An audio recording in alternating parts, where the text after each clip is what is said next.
어제 혁신위원 인선까지 모두 마무리했죠. 국민의힘 인요한 혁신위원회가 오늘 첫 회의를 열고 향후 활동 방향을 논의합니다. 민주당 이재명 대표는 공석이던 지명직 최고위원과 정책위 의장을 새로 임명했는데 지역 안배와 당내 통합을 고려했다고 밝혔습니다.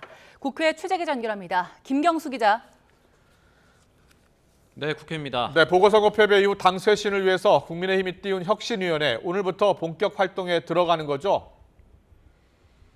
네, 인요한 위원장이 이끄는 혁신위는 오늘 오후 2시 반 국민의힘 중앙당사에서 첫 회의를 엽니다. 어제 발표된 혁신위원들에게 임명장을 수여하고 상견례를 하는 자리인데요. 앞으로 60일 동안 어떻게 활동할지 구체적인 방향도 논의될 것으로 보입니다. 인 위원장이 어떤 쇄신 메시지를 낼지도 관심인데 혁신위를 바라보는 당내 시선은 엇갈리고 있습니다. 앞서 혁신위원 제안을 고사했다고 밝힌 비윤계 천하람 순천갑 당협위원장은 혁신위가 실질적인 성과를 내긴 어려울 거라고 전망했는데 직접 들어보시죠. 김 전 대표 체제 자체가 좀 수직적 당정 관계, 좀 뭐랄까요, 당무에 대한 대통령실의 과도한 개입, 그걸 상징하는 체제이기 때문에 이 체제를 끝내지 않고서는 혁신위가 국민들의 주목을 받기도 어렵고 유의미한 성과를 내기도 쉽지 않을 거다. 반면 민심 변화에 민감한 수도권 인사들이 혁신위에 다수 포함된 건 의미가 있다며 앞으로 나올 혁신안을 기대해 봐야 한다는 목소리도 당 지도부에서 나오고 있습니다. 지역이 가장 우선되는 기준이 아니었겠나, 저는 그렇게 보고 있습니다. 그런 관점에서 수도권에서 여러 가지 상황을 볼 때 재선 의원님들 중에 선택할 수밖에 없었고. 네, 이번엔 민주당 소식 짚어보죠. 박정현 전 대전 대덕구청장이 최고위원으로 그리고 이계호 의원이 정책위 의장으로 새로 임명됐네요.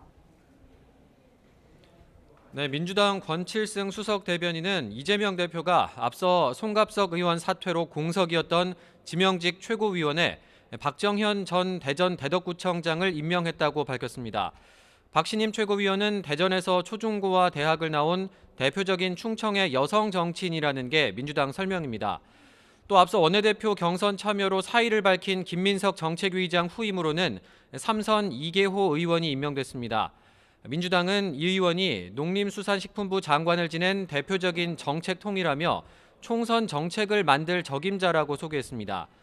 민주당은 충청 출신 최고위원과 호남 출신 정책위의장을 임명한 이번 인선은 지역 안배와 당내 통합을 위한 이재명 대표의 의중이 반영됐다고 밝혔습니다. 충청 지역의 대표적인 여성 의원, 여성 정치인이라고 하는 관점에서 봐주시기 바랍니다. 이계호 신임 정책위 의장 같은 경우에는 지난 대통령 후보 경선 때 이낙연 후보를 지지했던 분이시죠. 그런 관점에서 본다면 상편책이라고 보는 게. 다만 친명계로 분류되는 박정현 최고위원은 내년 총선 때 비명계 박영순 의원 지역구에 출마하겠다는 의사를 밝힌 상태인데요. 그래서 이번 인선이 당내 갈등 소지가 있다는 우려도 있었는데 이와 관련해 이 대표는 이런 반응을 보였습니다.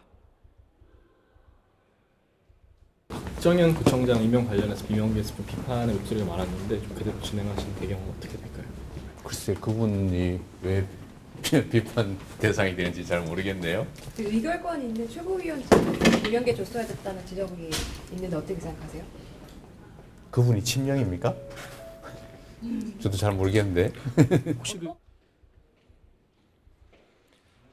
네, 지도부 인선을 마무리한 민주당은 국정감사가 끝나면 조만간 총선 대비 체제로 돌입할 것으로 보입니다. 다만 비명계를 향한 강성 지지층의 도 넘은 공격에 대해 지도부가 조치를 취해야 한다는 목소리가 나오는 등 계파 갈등 불씨는 여전히 남아 있습니다.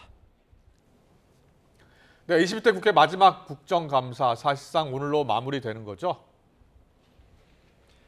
네, 운영위와 정보위, 여가위 등 겸임 상임위 3곳을 제외한 나머지 국회 상임위에선 오늘로 국정감사가 막을 내립니다. 마지막 날인 오늘은 국방위, 정무위, 기재위 등 8개 상임위에서 종합감사가 진행되고 있는데요.